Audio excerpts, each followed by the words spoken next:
Hey everybody, how's it going? Hopefully this is working. Let me double check.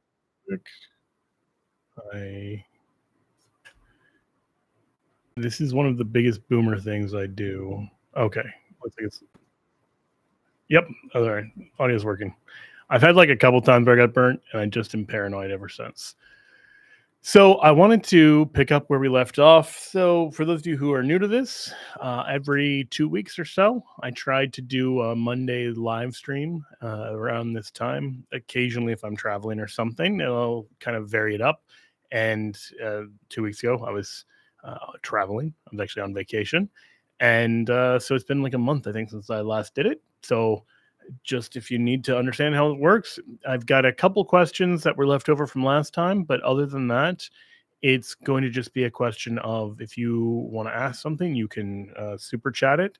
Vanessa, that one Catholic girl, is very helpfully kind of pulling everything together in a Google Doc for me, and I will just run through and get through as many of these as we can. So I will start with ones that were left over from last time, and then I will take it from there. And Christ is King. Yes, this channel is, I guess, real. That's probably fair. I mean, it has some potency, some actuality. So hopefully that answers your question. All right.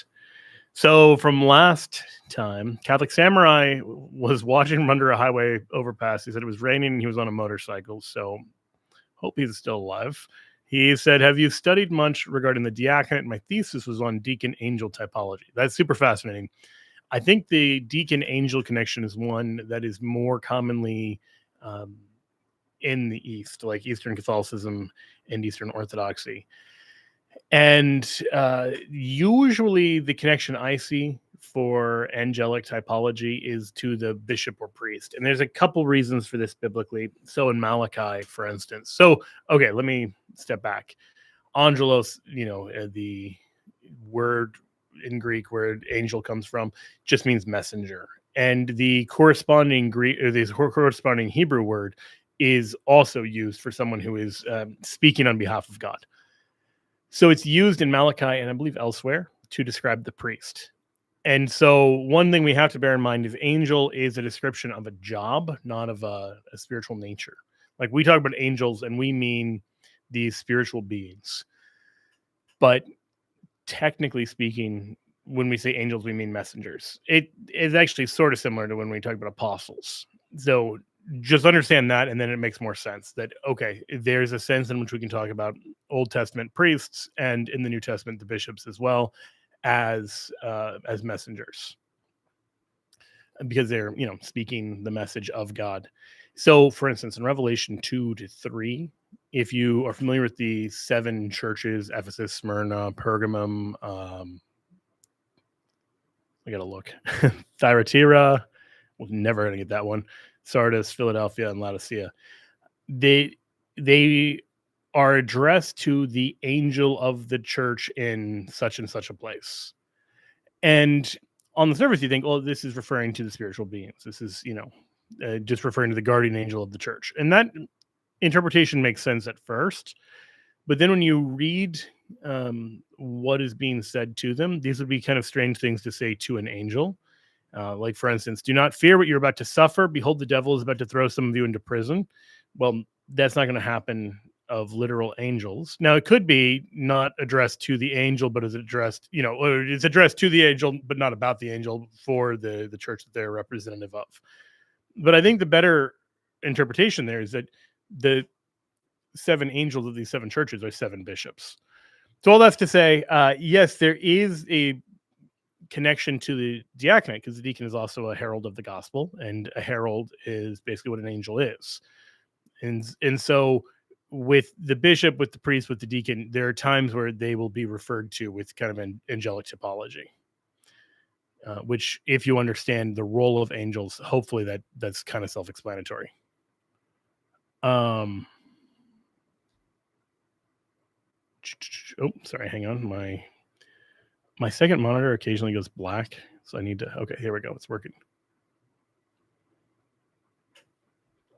Let's see. Isaac said, it's another angel question, actually.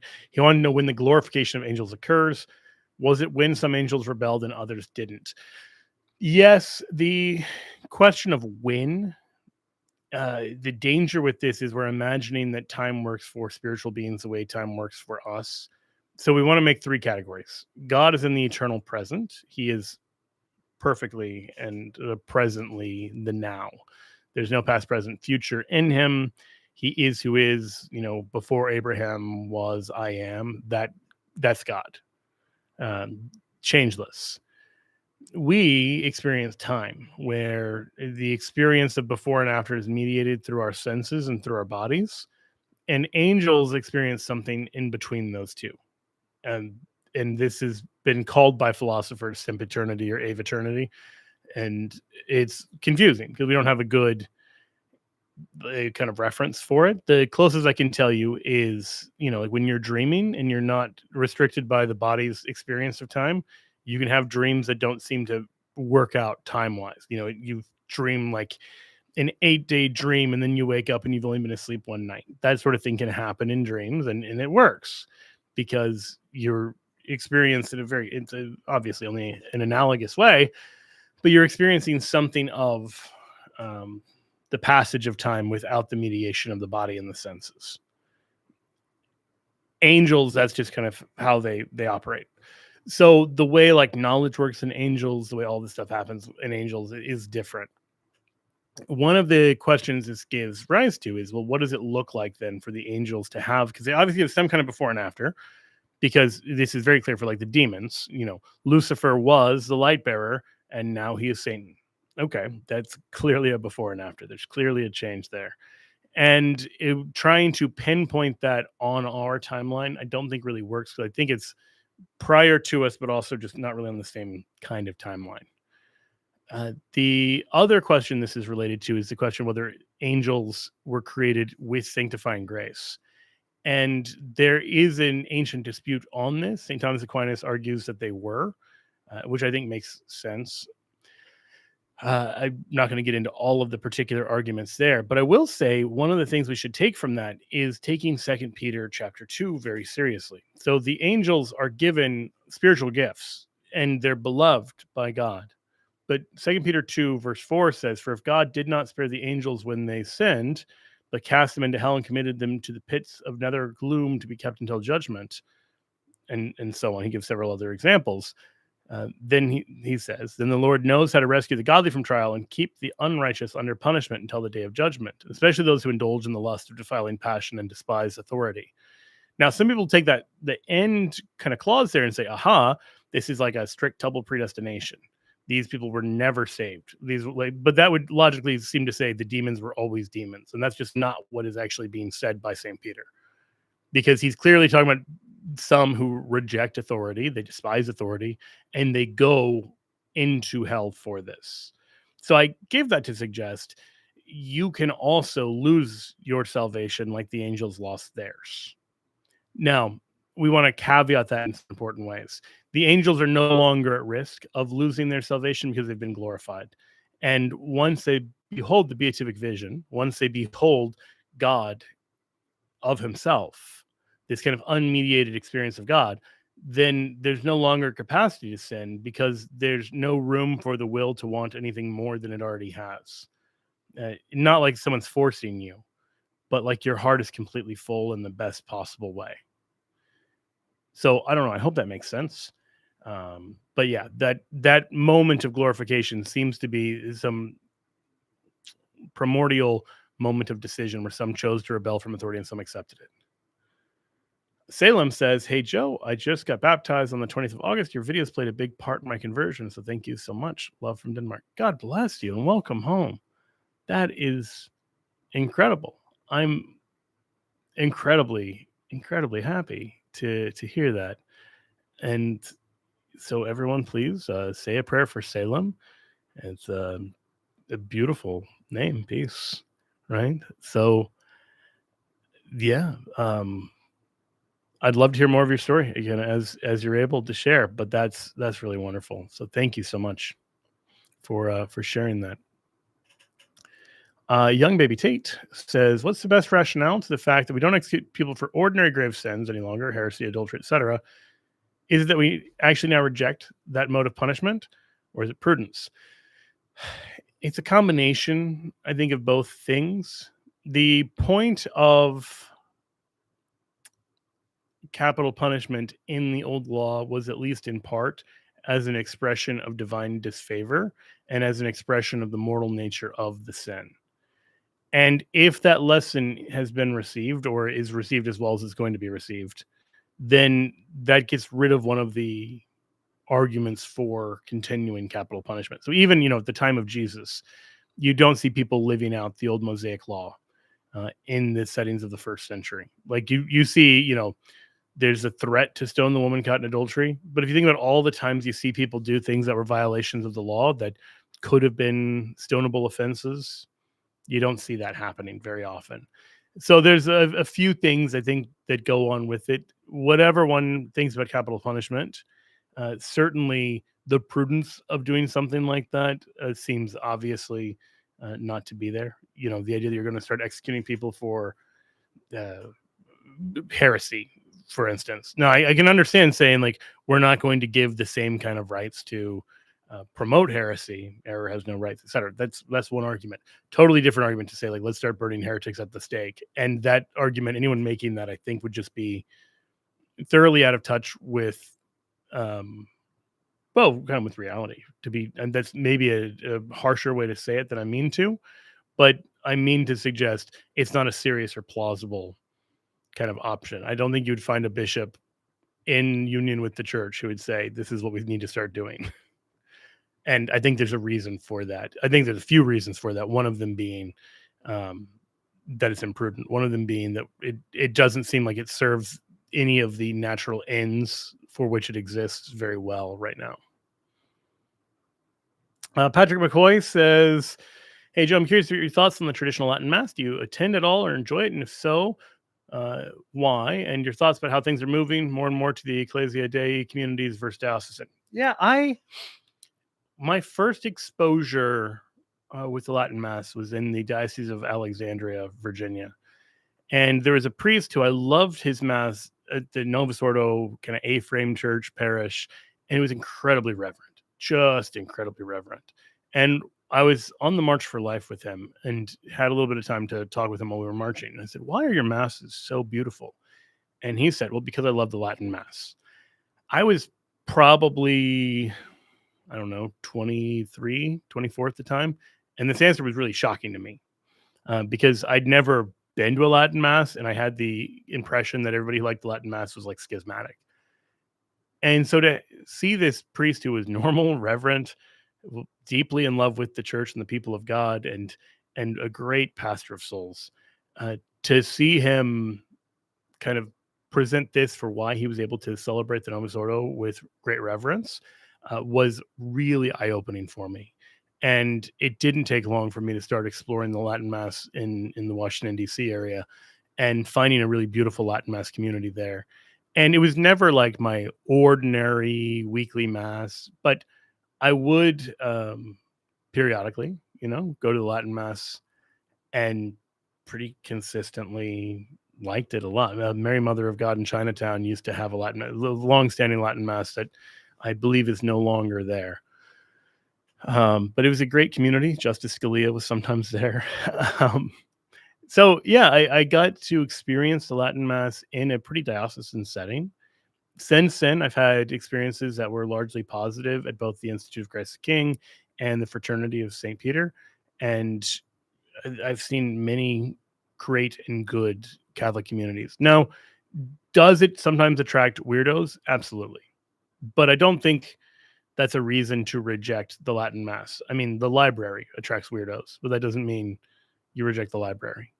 And it's a perfectly valid question to ask, is the Latin Mass radicalizing people, or are radical people drawn to the Latin Mass? My own impression is that it's much more of the latter, because people who are already wired in such a way that maybe they're very rigorous and very they're just wired a certain way, and then kind of their thinking, they're going to find the order of the Latin Mass very appealing pretty naturally. And then when you have a kind of critical mass of people like that, more people are going to be drawn to that. You can have communities that kind of become reinforcing. And I understand why bishops and Pope Francis, certainly I don't know about Pope Leo, express some hesitation about that. I get that. I'm not saying there are not real problems, but I think that there is a chicken egg thing to sort out. And if people are feeling persecuted and radicalized, is trying to restrict their freedom going to make them feel more or less that way? Is I think a valid question to ask. So all that's to say, I like the TLM. I like what I understand Benedict XVI's approach to be, of having the two forms of the Roman Rite mutually reinforce. And I know Pope Francis pretty resoundingly rejected that, but there's no reason a future pope couldn't go the opposite direction. I think wisely, Pope Leo didn't choose this as his first fight, but this may be one of those situations where his hands kind of forced, where he has to choose something, just because people on the ground may not have the patience to just take a wait and see approach. But yeah, so I would just say that, look, this was a form of the Mass that nourished the people of God for, at a conservative estimate, 400 years. But then it's pretty consistent with the form of the Mass 1,000 years prior. To just reject that as boring or meaningless or out of touch, that seems to be a state of one's own soul that needs to be examined, not something where the problem is with the Mass. John says, do agree with France that Muslims should read the Quran and find spiritual benefit in so doing. What's so good about the Quran? I assume that something about something Pope Francis said. Look, I would say the Quran is not divinely inspired and is a pretty thoroughly mixed bag. There are some good parts and there are some bad parts, and a lot of what it says about God isn't true. So, no, I wouldn't suggest somebody should read the Quran. I would suggest they should read the Bible. But, if somebody trying to take their faith more seriously, even if they're looking at stuff that I wish they wouldn't, you can still find something praiseworthy in that, and then hopefully just kind of work on redirecting that. Meaning, if you take two Muslims, one of them is completely indifferent, and the other one is trying to look for spiritual meaning in the Quran, you might have a greater opportunity to preach the gospel to that second person. And, the Muslims that I knew in Rome who were serious about their faith, I was able to communicate with them and we could understand each other in kind of a deeper way, because God was at the center of our lives, even if we had radically different understandings. We weren't choosing something other than him as number one. Hearts on the Cross says, your take on culture, Catholic in America with Pope Leo. I don't know 100% what that question means, but I think there's a lot of stuff in America we need to work on, but there are a lot of positive signs. So it depends a little bit what our reference point is. Things are better now than they were when I was younger. Things in the church are a lot healthier in a lot of ways. I think there's much less of a culture of sweeping problems under the rug, and thus less of a culture of cover up.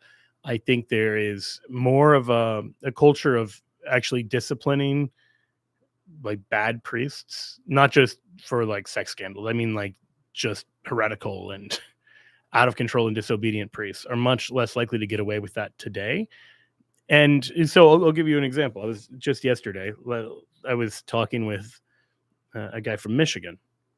I spoke at an event in Ann Arbor, although the guy I was talking to, this wasn't the diocese he'd grown up in, but it was somewhere up north. And he was saying in the town he'd grown up in, the priest had more or less openly taken a mistress, and people complained to the bishop, and the bishop told him to stop, and the priest just refused.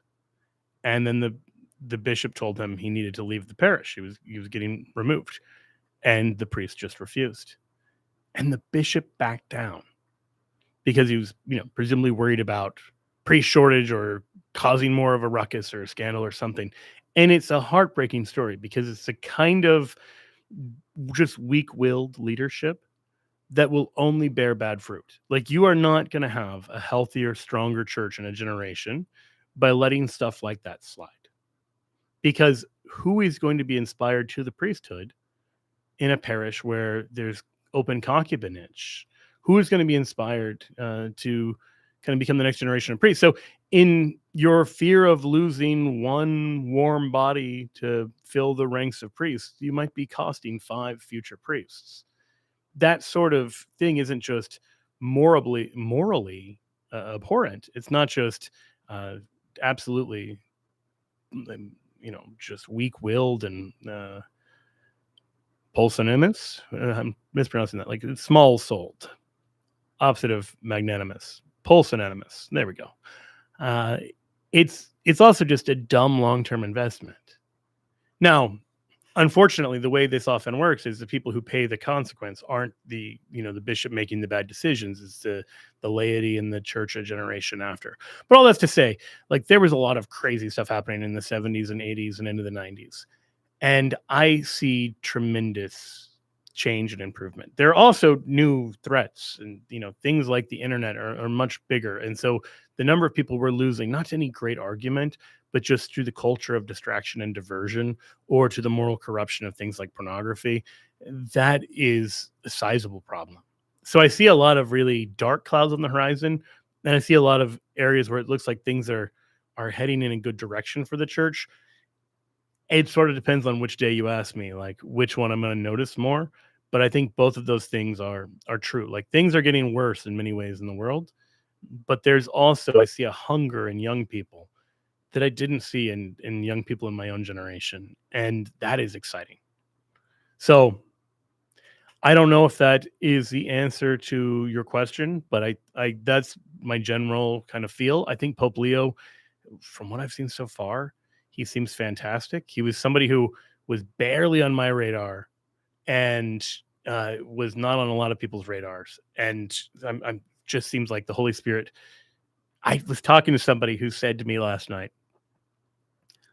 he wasn't my first pick, but he's been better than my first picks would have been.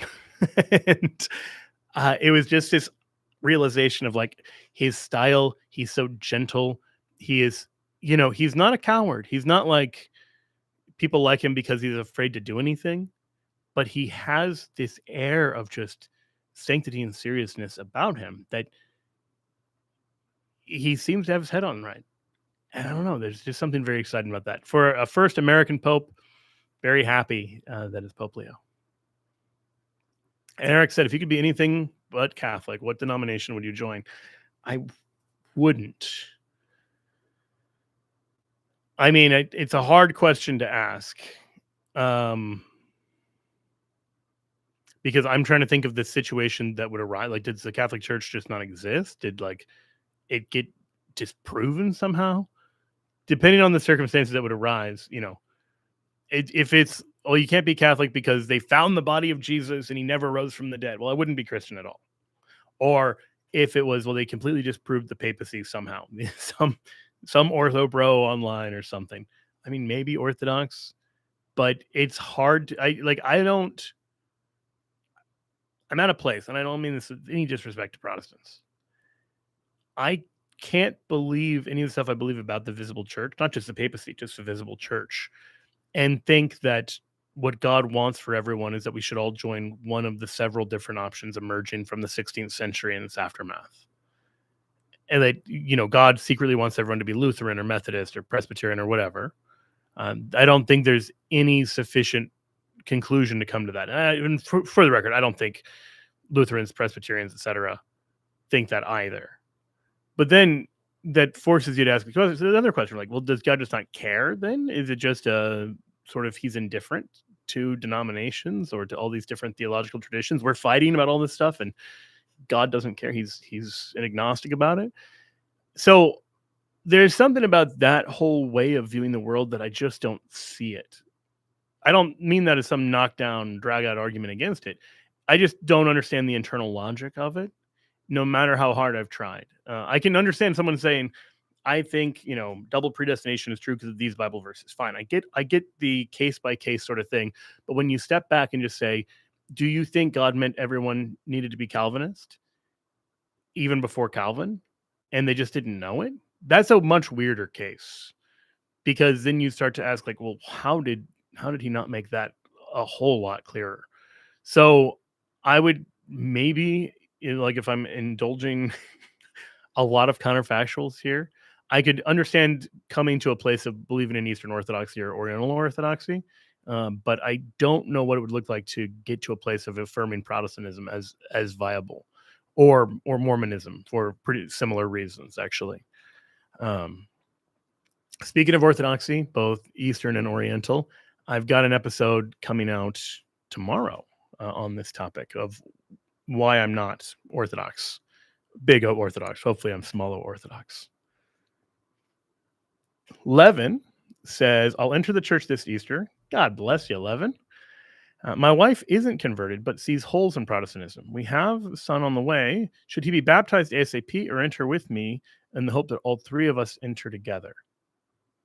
Well, yeah, I think he should be baptized right away. Oh, I see. Because you have to wait till you enter at Easter. That's a really good question, actually. I don't know logistically. I've never heard of this case that you're describing. I mean, I don't know why. This has just never crossed my particular transept. So I'm sure other people have dealt with this. Canonically, you're encouraged. I mean, canon law and the catechism both talk about baptizing kids right away being important. I know the catechism does. I think canon law does. Canon law says you can only baptize if there's a reasonable hope of them being raised in the faith. If you're already in RCIA or OCIA, I could see a case for your son being the first person in the family to actually enter the Catholic Church, which would be pretty funny in a certain way. But I could, you already have enough of a commitment that I think a reasonable case could be made that he's going to be raised in the faith. That's plenty. It's not that high of a bar. And so as long as, yeah, I think it seems pretty plausible to me. That's cool. I don't know, but this would be one of those things that you would be worth talking to the priest at the parish that you're going to OCIA.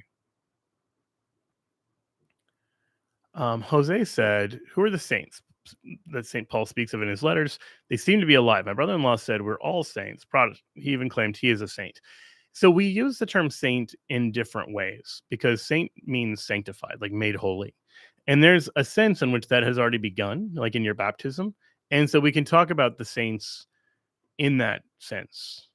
But then there's another way we talk about the saints for those who have been completed in that process of sanctification, that their holiness has been completed. They're fully sanctified. We are imperfectly. And so once you know what the word saint means, then hopefully you can see how, in one sense, everyone who's on the process of sanctification is a saint. And in another fuller sense, those who've been completely sanctified are saints. So this is just a difference in how we use the term. Neither one is right or wrong. Found out, Derek says, found out there's modern scholarship that claims that Jude Thaddeus and Jude, the brother of Jesus, are separate persons. What is your take on this? I find the whole debates about who are all of the different Judes and Jameses and everything else very confusing, because the New Testament authors just refer to them by first name and frequently don't give us enough information to know if it's the same person or not. Let me see. There is, because in Jude 1, verse 1, I believe, he introduces himself. And he calls himself brother of James.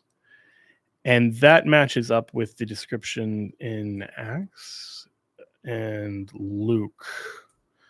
So let me see.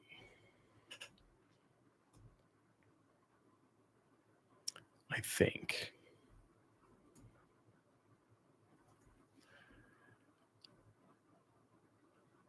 There's a Judas, the son of James.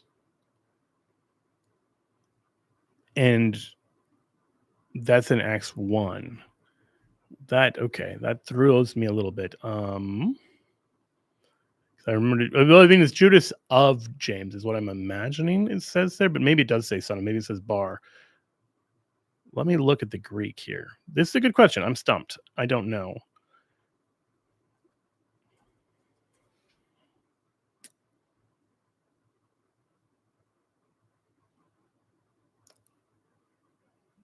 Yudin Yakobu.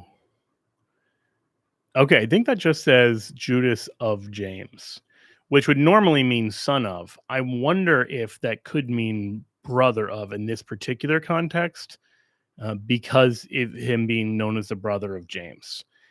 If that's the case, that would seem to be a pretty good case, that they're the same person. And the reason I say that is that the brother of Jesus seems to be the brother of James. That, when you hear about James and Joseph being brothers of Jesus, and then you find out they have a different mother and obviously a different father. They're using the word brother in a broader sense. That probably means cousin, could mean nephew or uncle or anything like this, because they use the terms very broadly. This is another thing that makes it very hard to figure out which Jude is Jude, which James is James, which Mary is Mary, and so on. Because it's often first name and then a vague kind of relational descriptor. And you don't have things like surnames at the time. So all of that is to say, I think that Jude, the brother of Jesus, is the one who's literally a brother of James, or maybe even a cousin of James. And then this is the same James who's called the brother of Jesus. So I actually think I know that's a relational mess. I would point to this as one of the indications that we seem to be not referring to brother in the way we would use the term in English. Because if that's right, if Jude, the brother of James, is the brother of the same James who's the brother of Jesus, that would make sense of a lot. But it would mean that either Jude is the brother of Jesus and didn't think that was worth mentioning in the salutation of his letter, or this is something more like relative. Because if he's the cousin of James and James is the cousin of Jesus, then okay, there's no question why. Or if he's literally the brother of James and they're both cousins of Jesus. You see what I mean? Though, the question we should be asking is, why does Jude mention his being a brother of James and doesn't mention his being a brother of Jesus? And the answers seem to be either number one, because this is a different Jude than we think it is, or number two, that this is a much more distant relationship than literal brotherhood. I've heard some people claim, he's trying to be humble, that he refers to himself as a servant of Jesus Christ and a brother of James.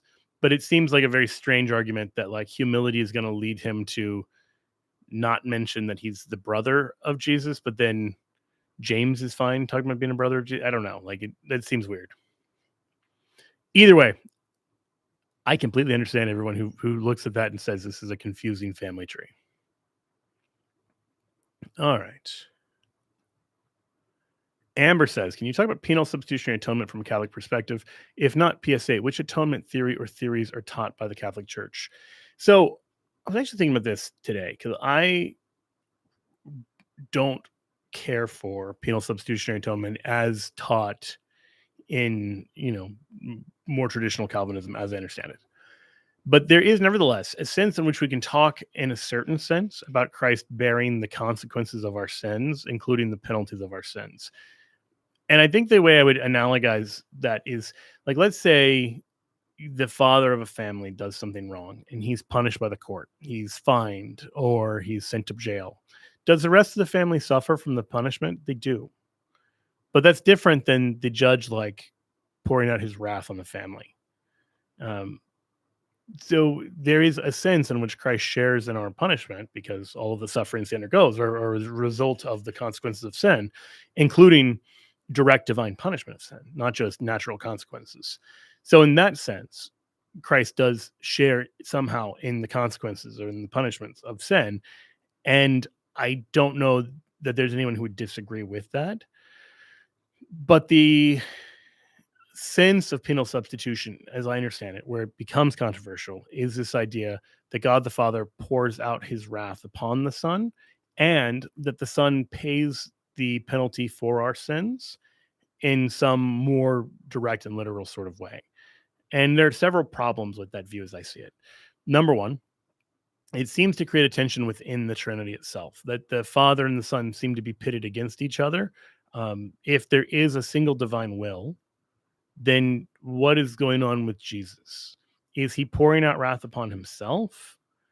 Is his divine will not pouring out wrath and opposed to the Father? Because if you have two different divine wills, like William Lane Craig's view has each person of the Trinity having their own will, that's just tritheism. Like, it's hard to see how that doesn't just result in polytheism and a rejection of, the underlying monotheism that is foundational to not just Christianity but Judaism. So you could also say, well, okay, there's maybe some other sense in which, but it creates what appears to be a Trinitarian problem, or if not, then it seems to create a Christological problem. Because if you say, actually, God the Father and God the Son are pouring out divine wrath on Jesus, is God the Son pouring out wrath upon himself? What does that even mean?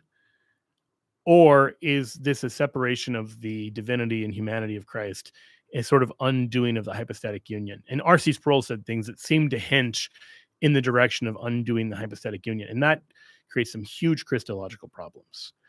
So my objections to penal substitutionary atonement aren't just that it seems to make God unjust. I think all of that is, I accept those things as true, but I understand why people aren't accepting them. They say, oh, God's judgment is so other than ours that it might look like wickedness to us. Like, if a human judge did any of the things that are ascribed to God in the penal substitutionary view, where the wicked are set free by punishing the innocent, we wouldn't call that like a transcendently just. We would just say that's unjust. That's just not just. And, I understand the radiance of the white of God is beyond any white we've ever seen, but it isn't black. And so I don't think we can use a sort of God's way is beyond our way to mean that God's way is the opposite of our way, because that's no longer an analogical relationship. That's something else. So but I'm not going to kind of stress that part. I did like a long, I want to say a 90-minute episode on penal substitutionary atonement a couple of years back. I think it's called something like How Does Good Friday Work? But okay, let's more positively. How does the cross then work? St. Thomas Aquinas in the Summa talks about Christ's passion bringing about our salvation by way of merit, by way of atonement, by way of sacrifice, by way of redemption. And when you have those things, I don't know that there's anything left. I know for a fact there is not anything left, because I'll give you a couple other advantages. Number one, in the way the substitutionary model works, as I've seen it, is Christ is paying our price, but he can't overpay it, because the whole model is like, God's got this wrath. He's got to unleash it on somebody. He's either going to unleash it on the people who deserve it, or he's going to unleash it on the innocent Christ. And so he unleashes it on the innocent Christ. But there's no overpayment there. And in fact, I struggle to see how Jesus is even the priest of the sacrifice. It looks much more like God the Father is the priest and Christ is just the victim. But again, these are deeper waters and maybe we need to go into. The Catholic model, where Christ is paying by merit, what this means in a nutshell is this. Think about the price of all of your sins and all the damage that they do to God as this like tremendously massive debt you can never pay off. This is the biblical image, by the way.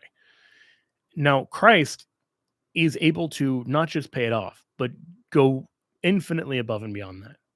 So this is over and abundant, like super abundant grace that he's able to win for us on the cross. This is the whole notion of treasury of merit is right here on Good Friday, that he is paying off more than what we owed, because his sacrifice is worth more than our sin. And if you don't say that, if you think your sin is as big as Good Friday, I actually think that's a problem of thinking either too much of sin or too little of Christ. Like the whole point is God is bigger than your sin. This is how Christianity works. And so our model of atonement should recognize that Christ doesn't just pay for our sins, he overpays for it. Okay. So that's one advantage. A second one is this. If you say Christ pays the literal consequence of our sin, well, what is the literal consequence of our sin? Well, it is eternal separation from God.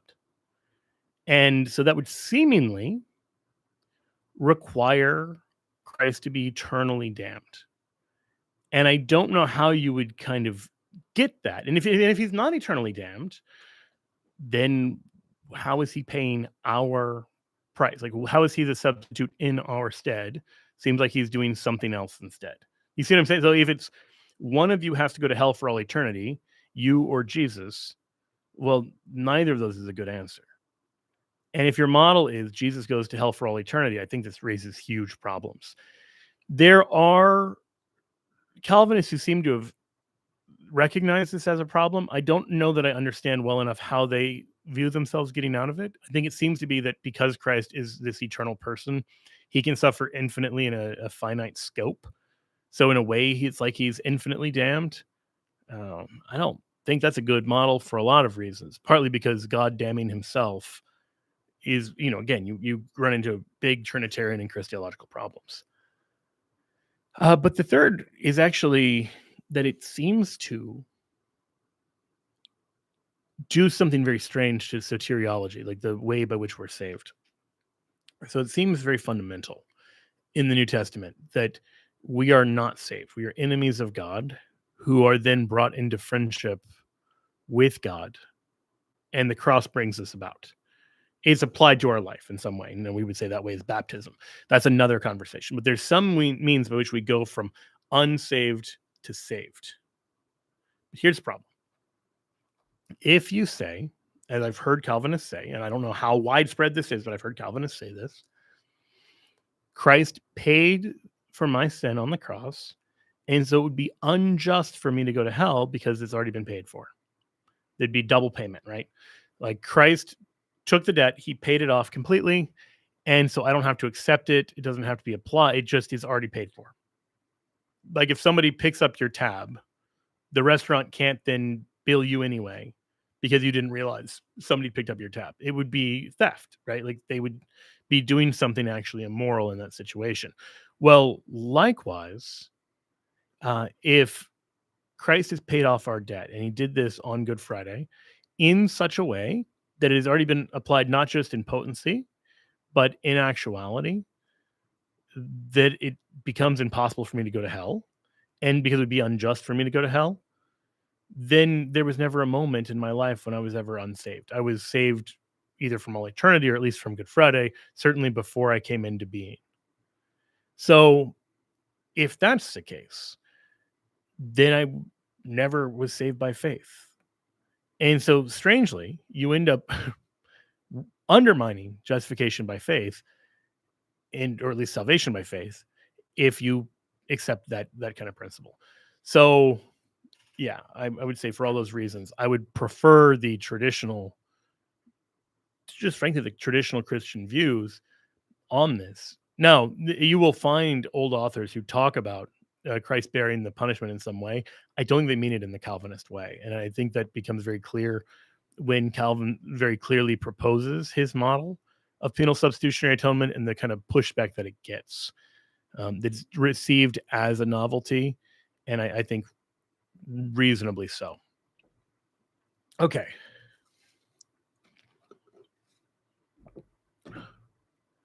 Random Catholic sent $10. Said, no question, love your work. Keep on keeping on. God bless. Well, thank you, Random Catholic. I appreciate that. Noob Games. I love the internet. Says, hey, Joe, I have an evangelical friend who's married to an agnostic. Is his marriage valid? Because I'm worried if he's in sin. Look at 1 Corinthians 7. Okay. So, yes, his marriage, well, I mean, I can't say definitively his marriage is in fact valid. Marriage is a natural institution. So like two atheists can get married and it's a valid marriage. That's not a sacrament when they do, but it is a real thing. Like when Jesus is handling questions about marriage, at the time he hadn't yet raised it to, like, he is the one who raises marriage to the dignity of a sacrament. And so like these older Jewish controversies over the nature of marriage, that was all because marriage was something that exists in nature. It's in the nature of man to want to marry. So what Christ does is he elevates marriage in such a way that when two Christians get married, if it is a valid marriage, it is a sacrament, whether they realize it or not. It's a means by which the grace of God comes into the world. In Ephesians 5, St. Paul talks about this as a mystery, and mystery is a Greek word for a sacrament. So then, what about when a Christian is married to a non-Christian? That is often imprudent. I'm not going to get into the prudence aspect. St. Paul talks about not yoking believers and unbelievers, but that doesn't go to validity, because we see, for instance, when he talks about if one spouse is believing and one is unbelieving, he handles those cases directly. Let me pull those up. Actually, it's right here in 1 Corinthians 7. For the unbelieving husband is consecrated through his wife, and the unbelieving wife is consecrated through her husband. Otherwise, your children would be unclean, but as it is, they are holy. But if the unbelieving partner desires to separate it, let it be so. In such a case, the brother or sister is not bound, for God has called us to peace. Wife, how do you know whether you will save your husband? Husband, how do you know whether you will save your wife? I love this passage for a couple of reasons. Number one, it's sound pastoral advice. Number two, it's one of these fascinating kind of times where someone is described as saving someone else. I have known people who've really freaked out at the idea that Mary can in any sense save us, because the way many Protestants use the term save, it can only be applied to Jesus. But the way the Bible uses saved, you can have husbands and wives saving each other. You can save an erring brother by bringing him back from his sins, like those kind of things. So anyway, I mentioned that to say it's helpful for understanding that salvation in the biblical sense might be different than what many people grew up with if they grew up in certain strands of Protestantism. But what does that leave us in terms of believers and unbelievers?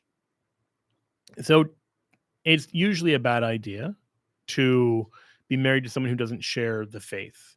It's very hard with raising kids. But if there is a valid natural marriage, that exists. Now, a natural marriage is different than a sacramental marriage in that it's not entirely indissoluble. Like a sacramental marriage can only be dissolved by death. The church can't dissolve a sacramental marriage. It does its best job of determining if a sacramental marriage exists or not. But if there is one, it doesn't have the ability to get rid of it. I mean, the Henry VIII case is a good example of this. There's every reason to believe that he was validly married to Catherine and that he was lying to try to get out of his marriage. And that Catherine, who seems to have been fairly saintly, was telling the truth.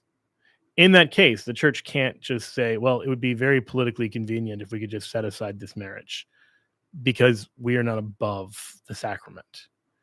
Natural marriage, on the other hand, is a natural institution. It's something we should respect, but it is not of the same level and authority. And so St. Paul gives what sometimes called the Pauline privilege here, which is in the case where one spouse in a natural marriage is acting contrary to the faith and wants to leave, they can. And you're free to marry someone who's like a believer. So I hope that helps, but it's not just like inherently evil to be married to an agnostic. Again, you might be the cause of salvation for the agnostic. All right. It's Chi 11Y. It's chilly. I get it now. It's chilly. Says, how is Eucharist a sacrifice since it's bloodless? Well, precisely in that way. So when we think about sacrifice today, we imagine like an animal sacrifice of just like killing an animal. But a Jew or a pagan would realize it was much more than that. There was an offertory aspect where you offered it up to God or the gods. You had the killing, and then you often would have the eating of the animal. And so at the Passover, how do you participate in the Passover sacrifice? Let's say you're like a 13-year-old Jewish kid. You don't own the lamb. Maybe your family doesn't own the lamb. You're too poor to own your own lamb. Exodus 12 says you can share with your neighbor. you don't kill the lamb. The father of the family does that, and later the priest in the temple. So how do you share in the sacrifice? Well, you participate in the sacrifice by eating the lamb. And so Exodus refers to this as the sacrifice of the Passover, not just the killing, but the offering, the killing, the smearing of the blood, and the eating of the lamb. Similarly, in 1 Corinthians 10, when St. Paul's talking about the Eucharist, he explains that we become partners, we participate in the body and blood of Christ. And he explains this is because you become partners in the altar when you eat the sacrifice. This is 1 Corinthians 10, 16, he kind of lays this out. And then I want to say it's like verse 18 or 19, talks about being partners in the altar. He gives the example both of the Jewish altar and the table of demons, like the pagan ritual sacrifices. So it's pretty fascinating. But that's how, like, this is not a separate sacrifice from Good Friday. This is the application. So in the same way that like preparation day where you killed the lamb wasn't a different sacrifice than the Passover meal, they were two aspects of the same sacrifice, a bloody and an unbloody aspect. The same is happening here. Become the night. Why are you sending me money, Mike? Said, who is your favorite cardinal and why is it Cardinal Burke? I had a very positive experience with the Cardinal Burke. I'm not endorsing a particular favorite cardinal. I've been enjoying Cardinal Sarah or Sarah. I don't know which way it is. K Sarah. Whichever way you pronounce his name. I've been enjoying his works recently. There are some very good cardinals out there, but Cardinal Burke is the only cardinal I know of who said positive things about me specifically. So there's a little bit of a shameless plug there. So if I had to give a pro Burke edge, that would be, I think, the very selfish reason I would do it. Sable Fang sent money with no questions, so thank you very much. Zach said, please help me account for the apparent contradiction between Matthew and Mark in the telling of the withering fig tree. Okay, I will pull it up and hopefully I can figure out the apparent contradiction that you're worried about.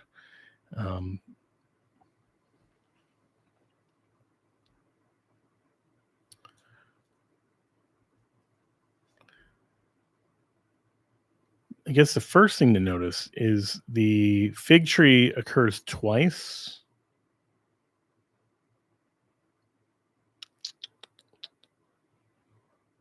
In Mark 11, first on 12 to 14, and then in 20 to 25. And that is shorter in Matthew. I think it just is the morning appearance.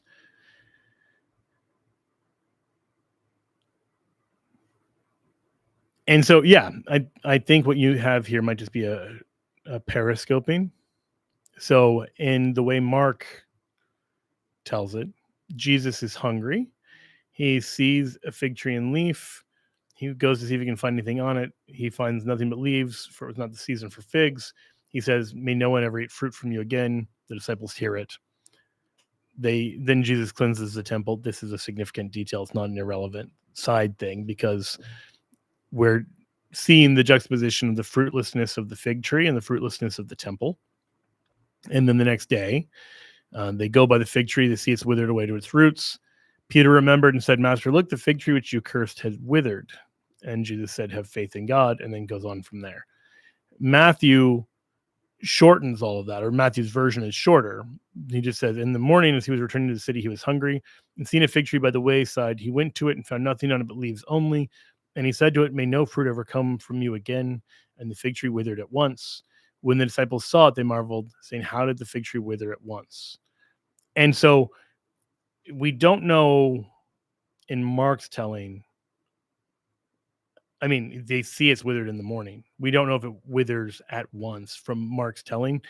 And if so, if it withers at night or in the morning. That is not mentioned. I think Matthew is simplifying the story. Meaning, there are plenty of times where ancient authors will shorten things. So I'll give you an example. The Sermon on the Mount.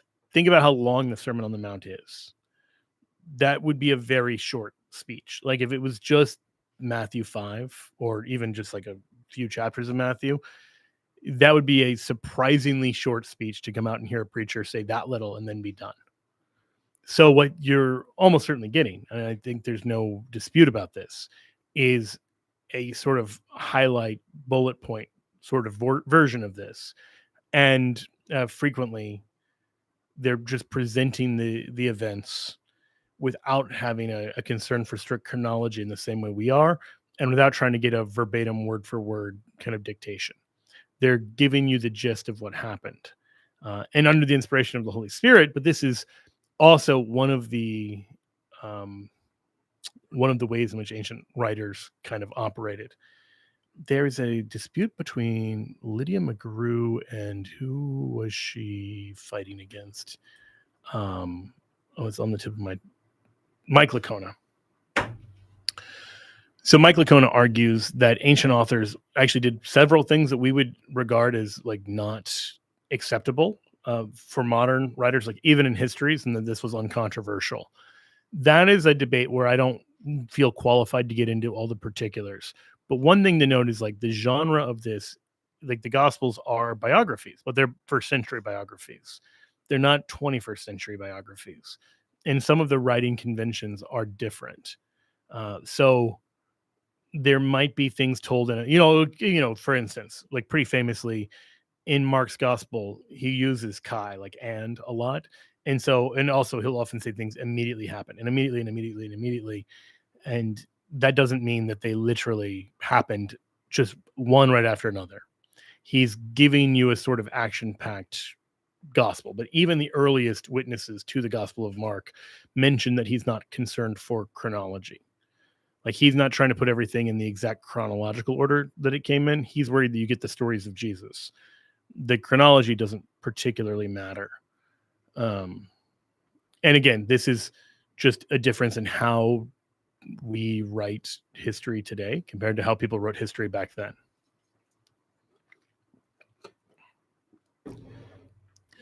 Mike said he's super chatting for Miles Ofusu and says, how do you reconcile a religious liberty definition between Vatican I and Vatican II? Yeah, this is a good question. The tension, at least in part, is just kind of a matter of perspective. That Vatican I, and really the 19th century more broadly, they're worried about this French revolutionary idea of like religious indifference and pretending like error and truth are equally valid and just whatever you want to choose is equally good. That's false, and we can't pretend that that's true. And a state shouldn't pretend that that's true. Like it's fine that it says in God we trust on our money, and we don't have to say in God we don't trust or in ball we trust or whatever. Like we don't have to do that, and no one is having their legitimate rights quashed for that. Like the state can recognize God in some sense without impeding individuals' liberty. So 19th century, the focus is much more on the superiority of truth to error having no rights, and the duties of like the state. Vatican II's focus is on the fact that even though error has no rights, people who are in error do have rights. And so the focus now is on the individual in relation to the state. Because while on the one hand, the state should recognize that Christ is king, on the other hand, you can't force and coerce somebody to compel, like to say that Christ is king. And this is not some new 20th century idea. Like the idea that you can't just coerce religion is something that is pretty deeply rooted in Catholic thought. It's partly because faith is an act of the will as well as an act of the intellect, and you can't force somebody else's will or intellect. It's just not possible. So I can't give you the gift of faith, and I can't force you to accept the gift of faith if God is offering it to you. That's just not how this works.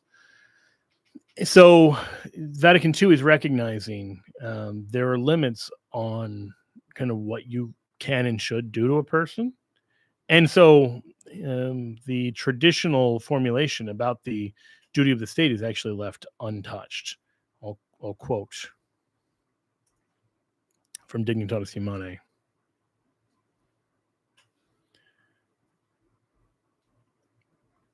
Religious freedom, in turn, which men demand as necessary to fulfill their duty to worship God, has to do with immunity from coercion in civil society.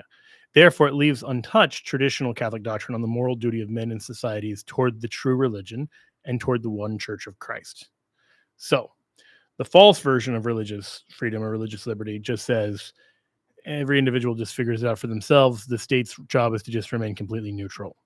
That's not what Vatican I or Vatican II say. Vatican II says, like, we're going to leave alone this traditional Catholic doctrine, but there's a moral duty both for men and for society towards the true religion and the one Church of Christ. In other words, you as an individual and your country as a country have a duty to recognize Christ as king. That Christ isn't just king of you as an individual, he is king of the nations. And your nation should proclaim that fact.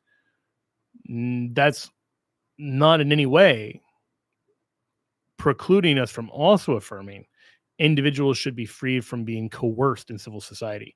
So the state saying Christ is king doesn't mean we're going to coerce people who don't accept that or, punish them for that or anything like that. There's, plenty of ways. So for instance, Christmas is a federal holiday. That's a nice, easy way where the state is at least implicitly recognizing Christ as king. Good Friday should be a federal holiday. That's not impeding anybody's legitimate religious freedom. So you have a freedom. This is maybe better understood as just a freedom of conscience. You can't be forced against conscience. And that's not some new Vatican II idea. I mean, Newman talks about this greatly in the 19th century. Hopefully that's clear there. I mean, that leaves plenty of things where there's still room for debate. Thomas Pink and Father Ron Rollheimer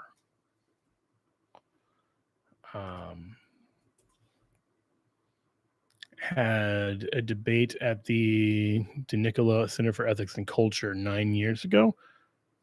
Did I say? Yeah, Martin Ronheimer. I think I said that right. Father Martin Ronheimer. And it was about this very topic, whether we should see in this a break from earlier non-infallible church teaching or whether this can be read more in continuity. In other words, kind of where the rubber hits the road was the church in the 19th century wrong on things related to religious liberty? That's what these guys are asking. And they're both brilliant. And I think I've watched that debate multiple times and sort of changed my opinion from time to time about who I think got the better argument. St. Jerome, welcome, St. Jerome. Thank you for all your work. Ask my thoughts on John Mark Comer, who I don't think I've ever heard of. It looks like he is a Protestant pastor who has some real interesting book covers. Like the book covers suggest there's a reason the New York Times would like him, but that might be unfairly judging the book by its cover. But yeah, a lot of sans serif fonts with very, look, it's really cool, but very cool in a sort of postmodern coffee shop sort of way. That's a pretty, I'm sorry. I see. He just did the stuff on penal substitutionary atonement. I had not been familiar with who he was, but I see that now coming up. I haven't seen that, to be honest. Like I said, I was on vacation, so I was aware that it existed. I am maybe the least well informed on that right now of any major Catholic. So I'm just gonna have to say mea culpa, and we'll see.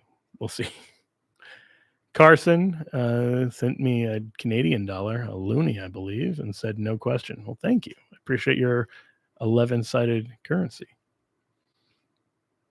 Wisdom and Knowledge says, Joe, why do we as Catholics only eat the bread in Mass and not drink the wine? Jesus said we should eat and drink. Orthodox always use this against me. I mean, the fullness of Christ is present under each species.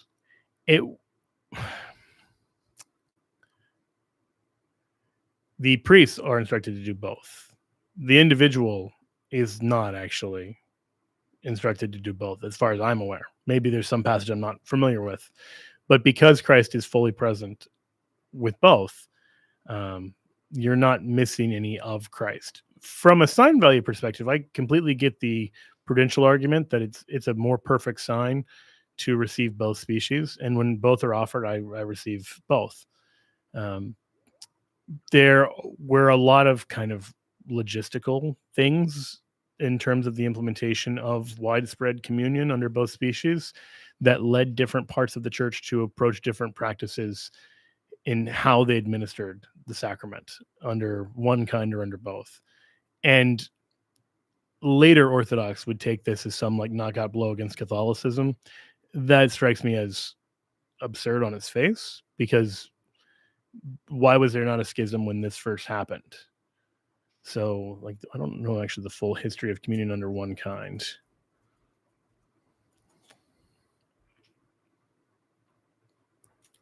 Let me see.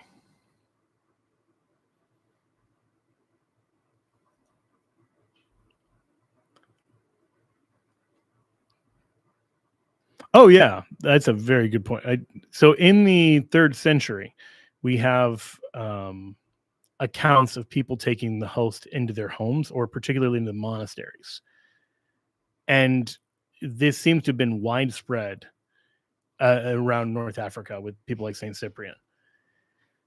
If you're going to take the Orthodox argument seriously and say, oh, well, I guess the church was in apostasy in North Africa, they didn't have valid communion or whatever, like, it just, at a certain point, you have to say, kind of like, give me a break. That's not a very plausible sort of version of church history. That these are things like, after a breakup, when things that you didn't have a problem with, you start reinterpreting through like the lens of bitterness. And now you have a big problem with like everything, the way they breathed and like the jokes they told and all this stuff. Like, at a certain point, it just seems like that is what's happening here. Stuff that wasn't a church dividing issue before becomes a church dividing issue when you're trying to rationalize why you're not in union with the successor of Peter. I just don't think it's a strong argument. And especially because Catholic parishes are free to commune under both kinds. So if you have a problem with it that's like that big of a problem, go to a parish where they offer it under both kinds, or ask to receive under both kinds. That's actually funny, because the very next question is from Soulfire, who says, "Hey Joe, huge fan. Thank you. I've been talking with a non-denominational friend who's coming around on the Eucharist, but is really struggling with why the priest is both species, but the congregation does not, and how this is biblical." So yeah, I think I would just say what I said there. One of the things that you look from a logistical perspective, when you're giving communion to a lot of people, or when you're places where wine is not natively found. And so in the Middle East, it's very easy to get wine. In other parts of like Northern Europe, it was not. And so wine was much more restricted. The Catechism of the Council of Trent talks about reasons for receiving communion just under one kind. And some of them are just these kind of practical sort of things. There was not much wine. It was not good. And it was often very expensive. Like, those kind of things were just logistical concerns. I think anyone who's really that worried about it should just find a parish where they receive under both kinds. But I don't see this being any more than like a prudential thing. Like, I go to a parish normally where it's only offered under one kind. Right now, we got married in one parish. We live closer to another one, and we sort of split our time between them. And a lot of time I'm on the road anyway. So the parish we got married in received only under one kind. The parish that's closest to our house we receive under both kinds, and we're receiving Jesus either way. I have never experienced a tremendous difference between one or the other in terms of my experience of grace or anything like that. And I would worry if we're turning the Eucharist just into a sort of legalism where we're trying to check those boxes. I'm not saying everybody who's worried about that question is doing that, but the two arguments I could see would be either I think I'll have more of an experience of grace if I receive under both kinds, or I'll appreciate this more, or Whether I do or not, I have to, because Jesus is demanding I receive under both kinds. And I don't find either of those true. I haven't found the first one experientially true. I don't see good evidence to support the second one. All right. Leo says, any tips on reading? Has your regimen changed much from school? Yes, it has gotten much worse now that I have a bunch of little kids. To full-time apologetics. Do you take notes in the margins or in separate journals?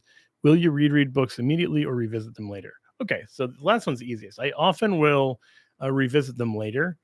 I have gotten in the habit, the last book I got through recently, I was doing as an audiobook with the text in front of me at the same time. And then sometimes I just pause the audiobook because it was going too slow, or I would just listen to the audiobook because I wanted to just sort of relax, or those kind of things. And I would sometimes play it over again. And so there can be sort of not rereading the entire book immediately, but rereading a section and then kind of sticking with that.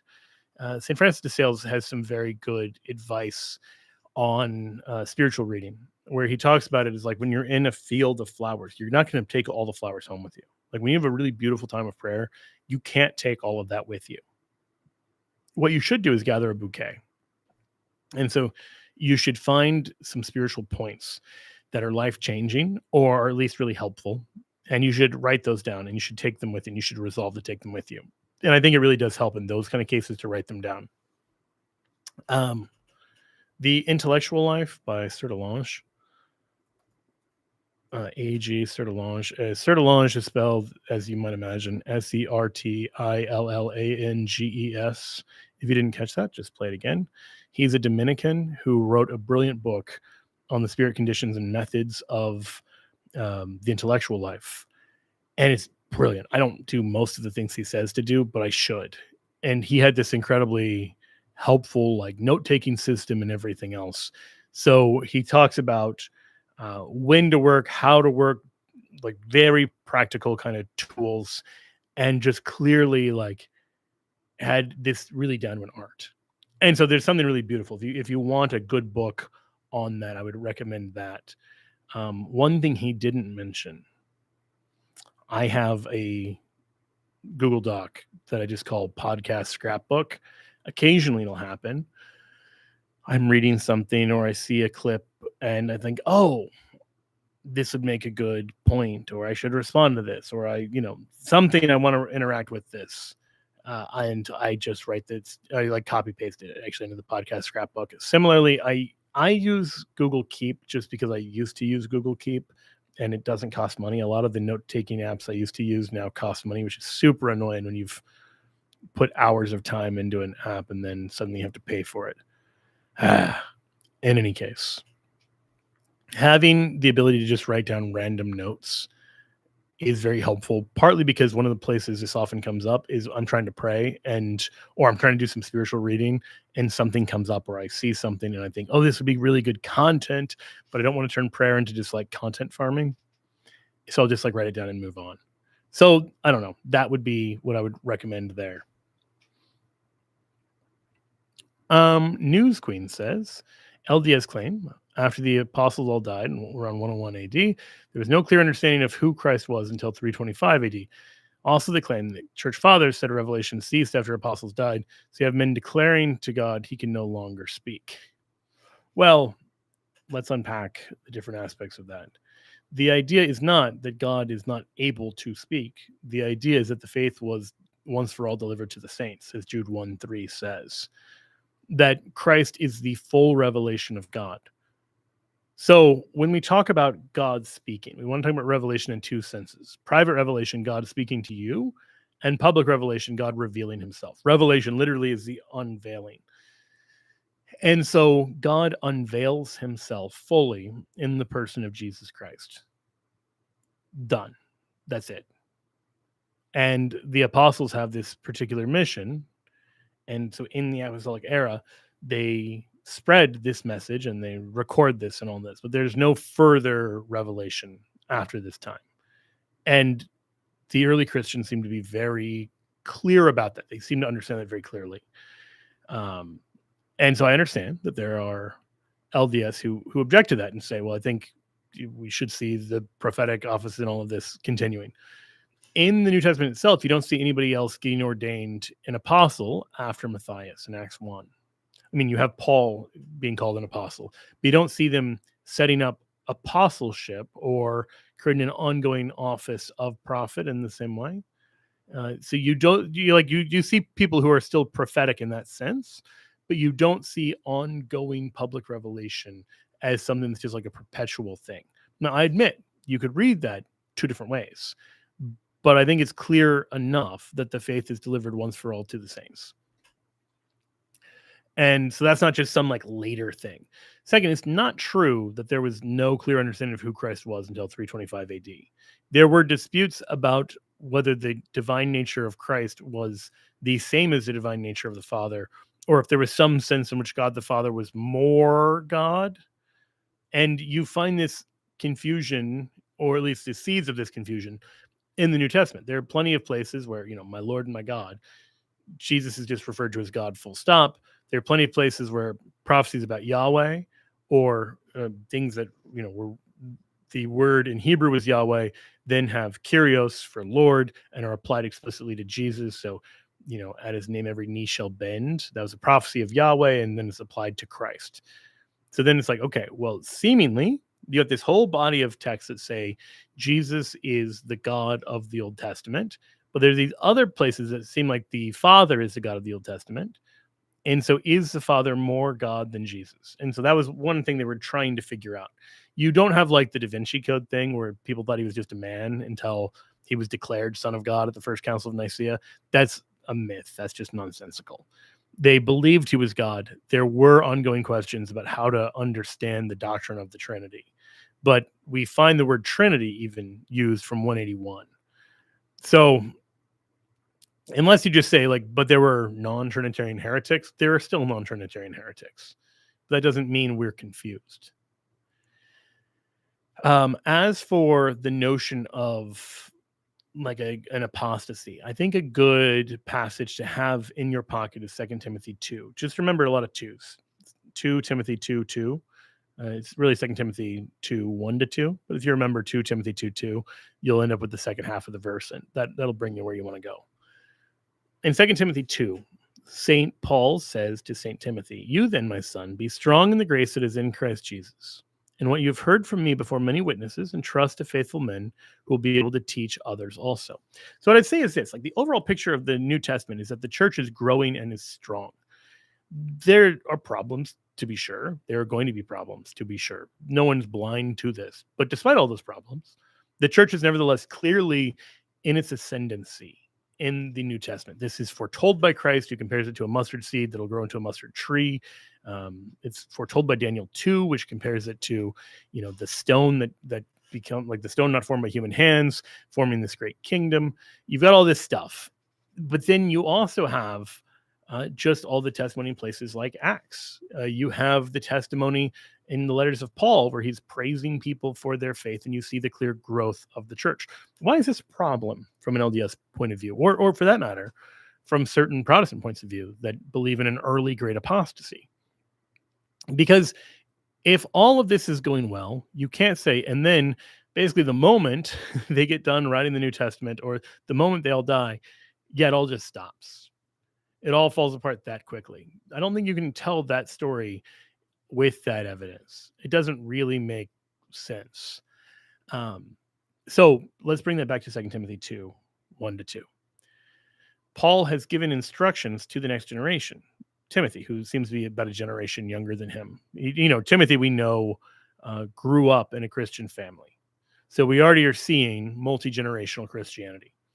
And he tells him to be strong, and he calls him a son first. He says, "You then, my son, be strong in the grace that is in Christ Jesus, and what you have heard from me," so you've got from Paul to Timothy, "for many witnesses, entrust to faithful men who will be able to teach others also." So you have from Paul to Timothy to faithful men, and then even a hint of a fourth generation with others.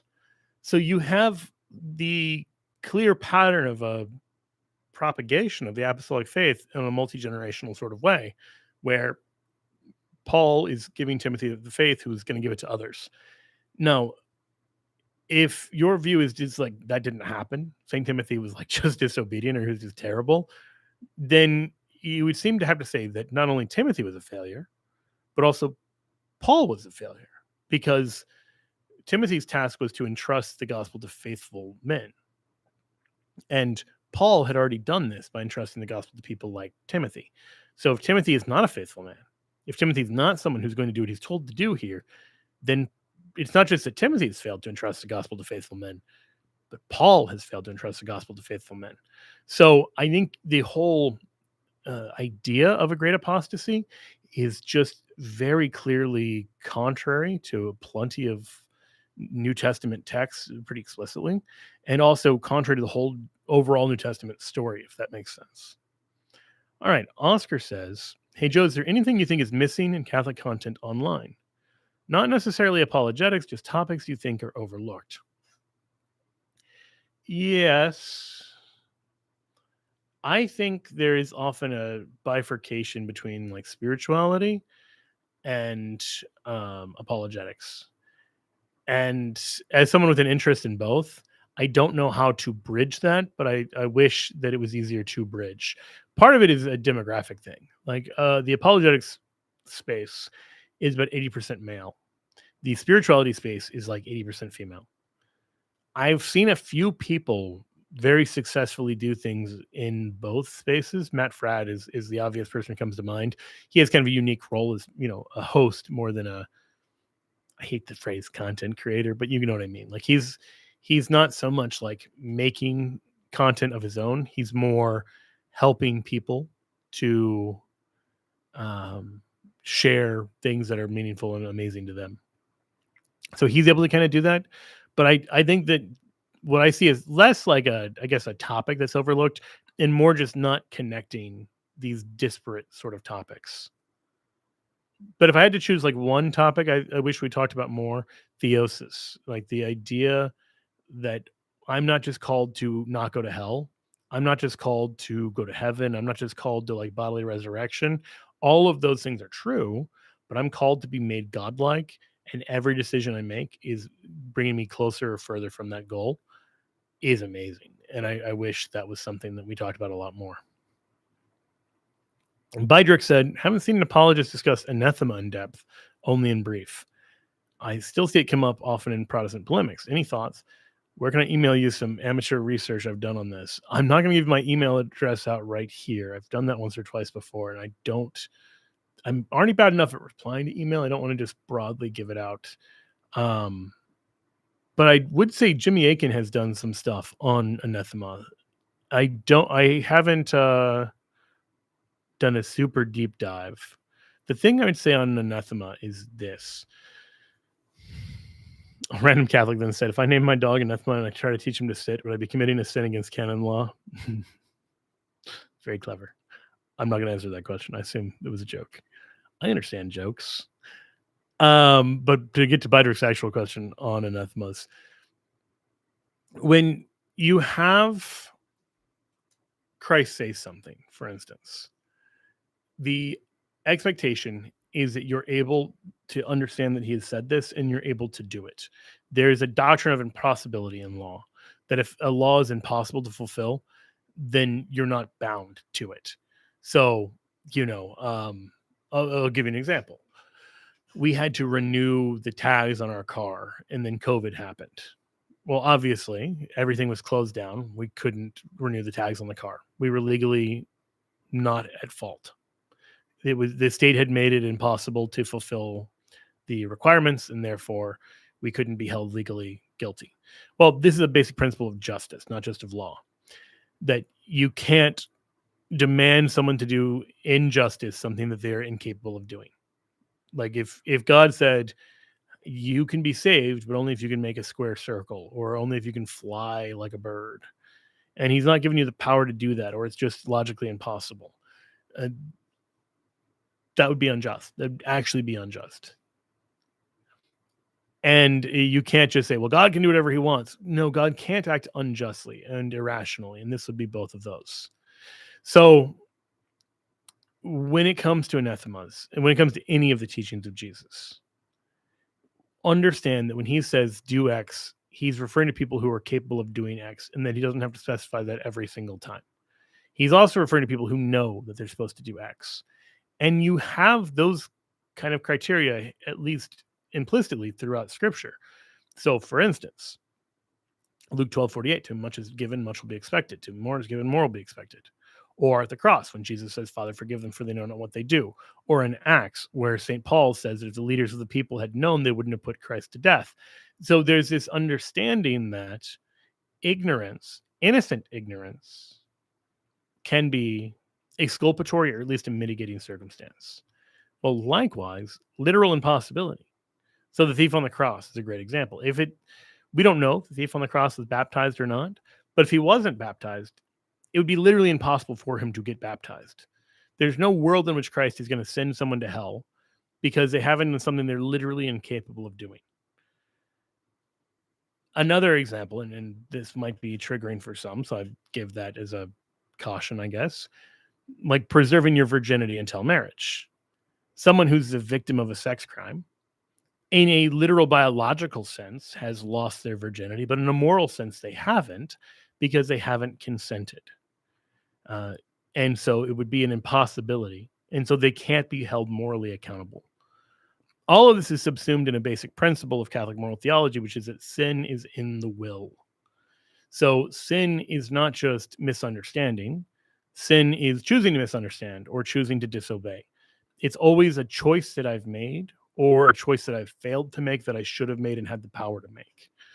And so when you read anathema clauses, when you read any moral theology, when you read any teachings of Christ, anything, keep those principles in view. Why does that come up? Because in the Middle Ages, there was often this kind of assumed background assumption that everybody knows about Catholicism, and anyone who's not Catholic has chosen this, and they've decided to be a heretic or whatever else instead. By Vatican II, and this is where you have a tonal shift. I don't think it's an actual shift in content, but I think there is a clear shift in tone. They don't assume this anymore. There are people who for centuries have grown up in Protestant contexts or Orthodox contexts or non-Christian contexts, and their knowledge of what the church teaches, or even of Christianity itself, might be extremely limited in a way that would have been shocking to somebody in the 12th century. Not because the people in the 12th century weren't at least dimly aware that people in, the farthest stretches of Asia and Africa existed. They didn't know about the Americas, but that's going to be a huge fact in all this. But the people they were writing for, and they clearly had in view, were other people living in the world of Christendom who were either raised Catholic or at least were raised with a pretty conversant knowledge of Catholicism. So, you said any thoughts? Those are some thoughts. Happy to talk about that more if it's something that interests you. Oh yeah, by the way, I will get through the questions I've already got here up to Philip Evans's question or comment, and then we'll call it a day until next time. So you can keep asking questions, and I'll get to them 2 weeks from now, probably. I haven't actually looked at the calendar to see if I'm free then. I guess I can do that right now. This is, let's see, so it is September 8th. I think that should be free. That should be just fine. So if you want to ask a question now and be at the top of 2 weeks from now, go for it. Peyton says, Mr. Heschmeyer, what are your thoughts on classical education, specifically as it is taught by the Chesterton Academy Network? Wonderful. My parish, I mentioned the parish I was married in, has a Chesterton school attached to it. And I was actually asked if I wanted to, I'm going to do a panel discussion there, I think next month. And I was asked to be on the board of trustees, but it didn't make sense to be. We discerned it though. My wife went to Thomas Aquinas College, which is a great books program at the college level. I think there's a tremendous good in classical education. I think there's a tremendous good in kind of a great books approach, and more deeply, how deep do we want to go with this? Pope Pius XI in 1929 has a document called Divini Ilius Magistri, which is on education. And he gives principles of education that I think are absolutely critical. Like the big problem that I see is less the particular question of classical education, great books, vis-a-vis some other model. It's more this. A lot of the education that we get, certainly in public schools, but even in many Catholic parochial schools, is heavily influenced by secular thinkers like Thomas Dewey. And Dewey's whole thing was conceiving of education as a model that you didn't have to answer big questions about God. And because it's the idea of creating a secular education system that isn't particularly religious and it's just meant to be neutral. I think it's clearly not just neutral, for two reasons. One, I think it's actually impossible to be neutral. I think the act of not addressing controversial moral topics is itself a statement on them being not very important. Like you're being told how to live in the world in educational classes, certainly in civics and the rest, and you're not told anything about religion. That by itself tells a student religion is not important. Even if it's not meant to, it still has that effect. But second, I think you see plenty of things where things contrary to Christianity are being promoted in classrooms, Pride Month and everything else, in ways that are not consistent with Christianity. So they can't take a yay or nay Christian view explicitly, but you can't harmonize yay Christian with the other things they're saying. So it's still pretty clearly giving you an answer. So, like, if I said, I'm not going to tell you whether Christianity is true or not, but I will say, God the Father has no son. You're telling me you don't think Christianity is true. Even if you claim you're being neutral, you're saying things inconsistent with the Christian worldview. Well, if you're saying things about sexual orientation and all of this stuff that only makes sense on a non-Christian worldview, you're still taking a side, even as you're pretending not to. And I don't think people are always being malicious with it. I do think there are people being malicious with it. I don't think people are always being malicious with it. I think frequently it's just impossible to stay truly neutral on it. You've got to take some kind of position. And so that's the whole Dewey model of secular education seems to me to be broken, and broken in a way that's actually much deeper than what I've just described. Broken at the most fundamental level of we don't know what we're doing with education. Meaning this, the ancient Greek model of education, you go back to somebody like Aristotle, and he's going to say the role of education is to teach students to love what should be loved and to hate what should be hated in proper measure. So you hate some things more than you hate other things. You love some things more than you love other things. So, you love puppies and you love babies. But if you're driving down the street and there's a baby in the street and there's a puppy in the street and you're going to hit one or the other, you hope you hit the puppy. And if you don't hope you hit the puppy, or you don't try to hit the puppy instead of the baby, you're morally defective. That's at the heart of good education. And the, traditional, like Greek sense, like explicitly, we are giving you values. We're not just giving you facts about the world.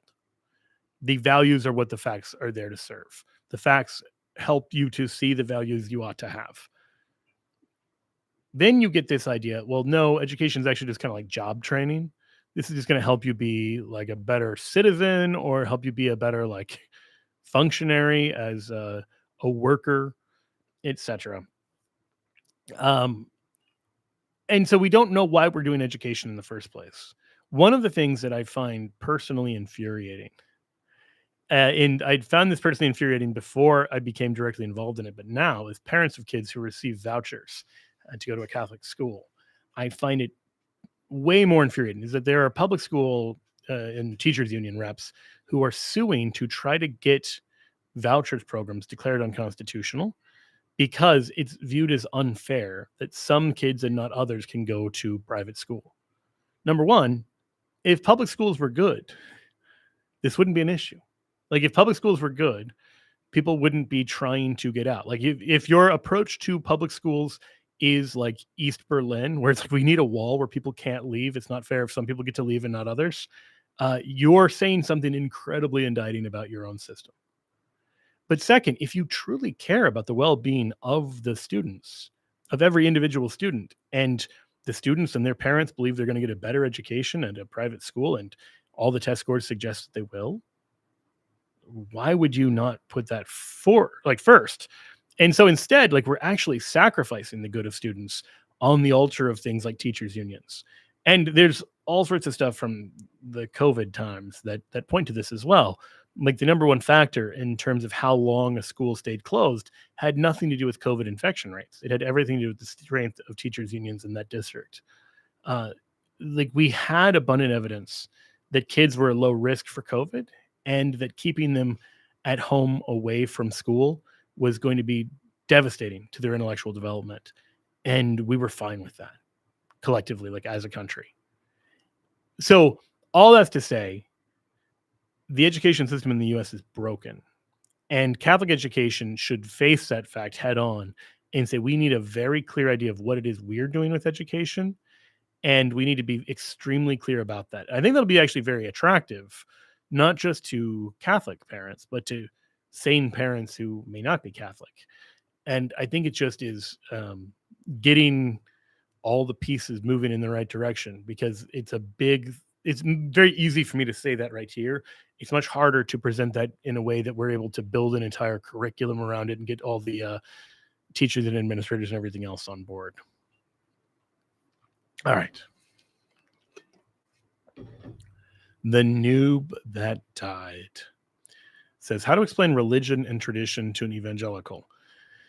So there's often this idea that religion is just like a bunch of rules, and that's just like a bad understanding. Religion that is pure and undefiled before God and the Father is this, to visit orphans and widows in their affliction, and to keep oneself unstained from the world. James 1:27. We are religious according to the Bible. And so if you say you're not religious, you're spiritual, that's a problem, because that's not Christianity. Or at the best, you just don't understand what the word religion means. At worst, whatever you're doing is just not Christianity. 1 Timothy 3:16, great indeed we confess is the mystery of our religion, right? So religion is what we're doing here. Christianity is a religion.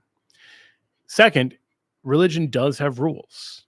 There's a whole part in the Summa where St. Thomas looks at possible origins of the word religion, and it kind of explores those of being kind of like bound together, or being bound to God, or any of these. I don't know what's actually the real etymology of religion, but there's this sense that, people will say it's not a religion, it's a relationship. This is biblically ignorant, but I understand what they're saying.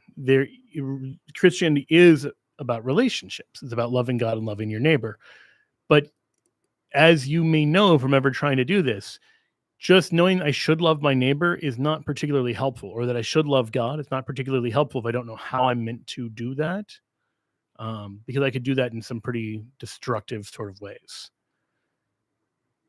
So a healthy relationship has rules bound up in it. This is true of all relationships. Like in marriage, there are both written and unwritten rules. You can't commit adultery. But you also probably can't stay out till all hours. You can't stay up playing video games all night. You can't go spend $1,000 on some weird luxury that your wife isn't into. You can't go go get a drink with somebody after work when you said you were going to be home. All of those things are there. And if you just hear that's a bunch of rules, then you would imagine marriage is just like this incredibly restrictive and binding experience. And unfortunately, many people in our culture today think that's the reality, because what they're missing is that underneath all of the rules is the relationship.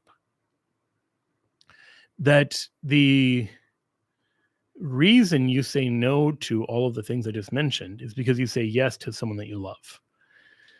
This is how healthy relationships work. And unfortunately, we live in an era that's very afraid of definitions. We don't want to define what anything means. We don't want to say what is a woman. We don't want to say what marriage is. We don't want to do any of this stuff. So we don't want to define our relationships either. And that's actually a sign of an unhealthy relationship. If you're with someone for a long period of time and you don't know if you're dating or not, that's not healthy. You need to have boundaries, parameters, common shared expectations. You don't always need to express everything explicitly, but you both need to make sure you're on the same page somehow. And in the context I just described, you probably do need to have an actual sit down and talk about it. It's not fair to the other person to string them along in the ambiguity, or to be yourself strung along in the ambiguity. So the reason religion exists is because this idea, really a good word for it, is covenant. The covenant are the kind of rules of a religion. And this is how you live out a healthy relationship.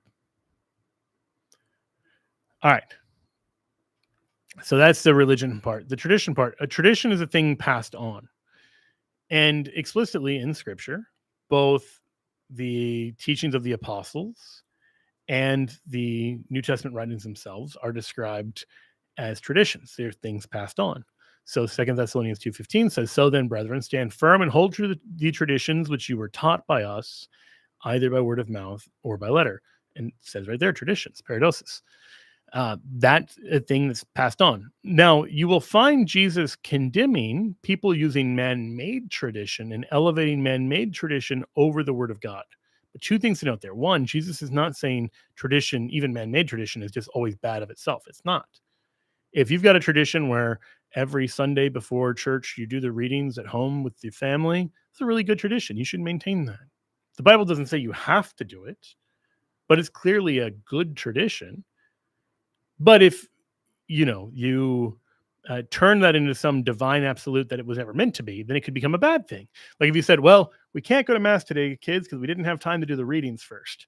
So now we're not going to go to mass." Well, now you'd be turning your family tradition over, like you'd be putting it above divine tradition. And that's the problem. But the problem there isn't that something is being passed on. The problem is understanding the weight of what is being passed on and giving some things more weight than they deserve, or giving other things too little weight. That you're not standing firm in things that were traditions passed on by the apostles. So that's what I would say to tradition. I think people associate sacred tradition with just like custom. And I think that you just make sure the word tradition is used for a lot of different things. And so to just say tradition bad would be like saying books bad or something. Like it's way overbroad and doesn't understand the category at all. All right, a couple more. I think I've got 1, 2, 3, 4, 5. Okay, maybe that's actually too many, but I said I'd get through them, so I'll get through them. Mike says, "Hey Joe, your thoughts on Saint Faustina and other saints' visions of heaven, hell, purgatory?" Yeah, I think that's something we should take very seriously. They're not public revelation. They're not binding. But the idea that hell is real and purgatory is real is certainly supported by the writings of saints. And it's something I think we should grapple with without treating it like it's scripture. Like it's not going to just immediately settle every question, but it's certainly good support for believing hell's not empty and for believing in the existence of purgatory. So, yeah, I don't know. I don't know if you have a more specific question, but that's what I'd say generally. Daniel says, "I have an automotive question." Okay. It's a good question from me. I have an automotive question. Top-end oil leak in my 1999 Buick I bought from Craigslist for $1,500. Should I use a reseal agent that could do more damage in the long run? It's a $3,000 job for a mechanic. You've obviously come to the right place. I have a car that is not quite that old, but it's like a 2006 Honda Pilot. And I have no idea. There is such a thing as a car that becomes a money pit where it's cheap and then you end up spending so much money on repairs and it's already on its last legs.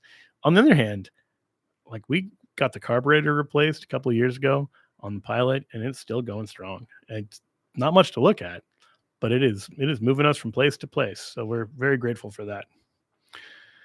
Sir Minami says, "Can you explain Ephesians 5? More specifically, the instructions on the Christian household." Sorry if it's a dumb question. Not a dumb question at all. One of my favorite passages.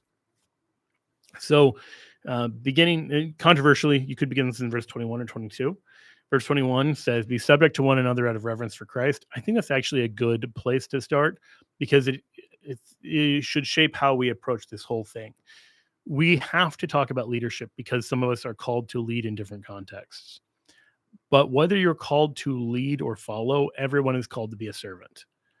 And that looks different for the particular thing you're called to do, but everyone should be subject to one another out of reverence for Christ. Don't use that to nullify everything that comes after this, but use that to make sure you're not becoming a little tyrant. Sometimes there is something of a Catholic manosphere where it's just like, yeah, boss your wife around. Women are bad. I'm paraphrasing and maybe not as charitably as I should. But if you get that vibe is not of Christ. So St. Paul in Ephesians 5 says, "Wives, be subject to your husbands as to the Lord. For the husband is the head of the wife, as Christ is the head of the church, his body, and is himself its savior." So there is a principle of leadership that goes all the way back to Adam, and you see it all throughout Scripture, where the buck always stops with one person. And this is one of the reasons we have a pope. This is one of the reasons a local church has a bishop. This is one of the reasons a parish has a pastor. This is one of the reasons why, like traditionally there was a lot of emphasis on things like kings and all this. And the point there isn't so that somebody can just boss everybody else around. But the point is so that somebody has a moral accountability. If you have things run by committee and nobody's really in charge.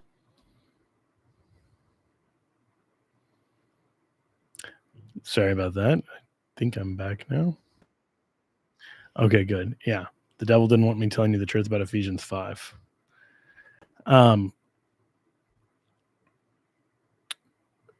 yeah. So what was I even saying? He did a good job this time. Dang it. You have a tragedy as a commons problem. Like if you have something that nobody's really responsible for, it's just like you got a break room at work and nobody's in charge of the break room, but everyone's just like, yeah, everybody should clean the break room and make sure it's in good condition. There's a really good chance that break room is not in good order because no one really has a responsibility for it. And so one of the things that is written into Christianity is this principle of kind of authority, so that there is responsibility.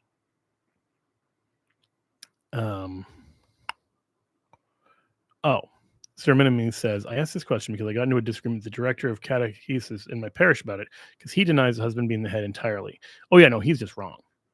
There is this kind of fear of like these people going so far the other direction of just like refusing to believe in male headship, but it's right there in Scripture. But male headship in the Christian sense is so beautiful, of just like you get to die for your wife, and I think almost every woman I've met is already well set up to do something like that for her children and is often much more naturally relational. And some of this comes more naturally. And I think as men, the challenge of you get to go be like Christ by sacrificing. There's something really beautiful in that for the man. And there's something very rewarding in that for the woman because she gets to be kind of loved and reverenced in a very particular kind of way. So I really think when it's done well, everyone does benefit from it and actually likes it. I think you see these bad caricatures in two directions, and I think it's probably clear kind of what I mean with that. But then I would just say, because we're in one of my favorite chapters, Ephesians 5 then goes to this very beautiful thing about the one flesh union of Christ in the church. So you can see there that all of these principles we've just talked about, like the family and the church should look like one another.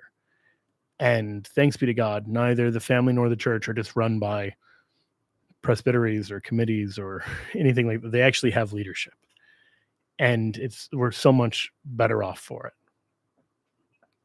All right. Daniel says, should Catholics play video games like Dante's Inferno that mix immodesty, anti-Catholic lies with historic facts? I've never played Dante's Inferno.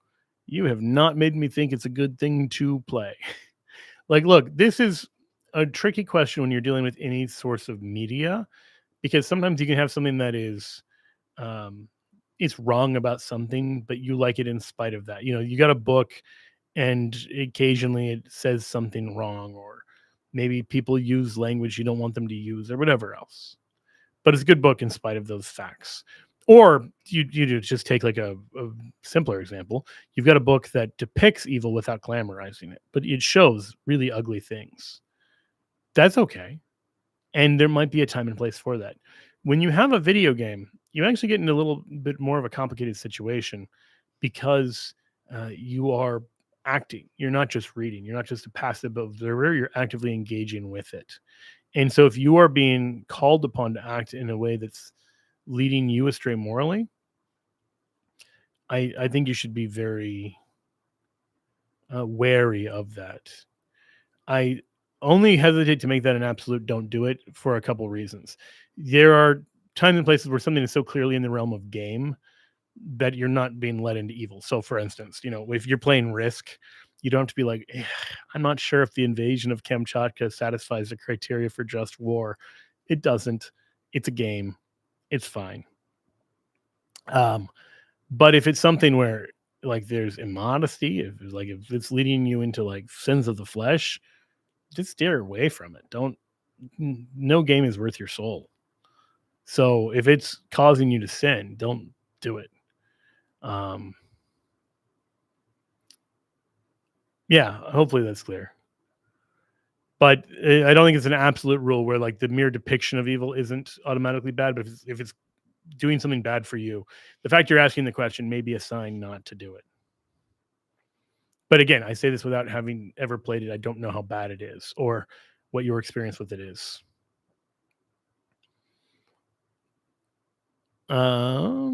Austin, what's poppin'? Says, if God speaks through the Son, how does the Father speak? Well, the Father can speak directly. Baptism of Jesus, the voice from the heavens says, this is my beloved Son, whom I'm well pleased. But the Father expresses himself fully through the Son. That, I mean, think about it like this. Any word that God says, just in a lowercase w sort of sense, is just something you hear. It's just text on a page or just like an idea in your mind, etc. But the word made flesh is three-dimensional. And there's something so amazing about that. You're not just sending some message, you're sending an incarnate, living means of communication. Now, of course, Jesus is more than that, but he is also that. He is the capital W word. He is the self-revelation of the Father. He is the image of the invisible God. And he's not just an idea or a book or a sentence or a thing you hear. He's a person you can interact with. And so one of the ways that the Father speaks is through the Son, but that is an incredible way for him to speak. He can also speak in all of the ordinary ways you'd expect. Like he can put a word on your heart. He can say something to you directly. He can do all those things. But the idea of the Father speaking by the Son is really rich and beautiful. I hope that makes sense. And then finally, Philip says, Joe, love your love. Much love from an Oratarian. And I really appreciate that, Philip. And I've just asked for your prayers, actually, for young Joe Coffey, who is just taken his profession for the oratory, as a budding young Oratorian himself. All right. Well, everything else I will get. I don't actually know if there were any other questions after that. I did a long one today. Thanks for being with me for all this. And I look forward to rejoining with you guys in 2 weeks. We'll have to come up with some new topics to cover in 2 weeks. All right. God bless you.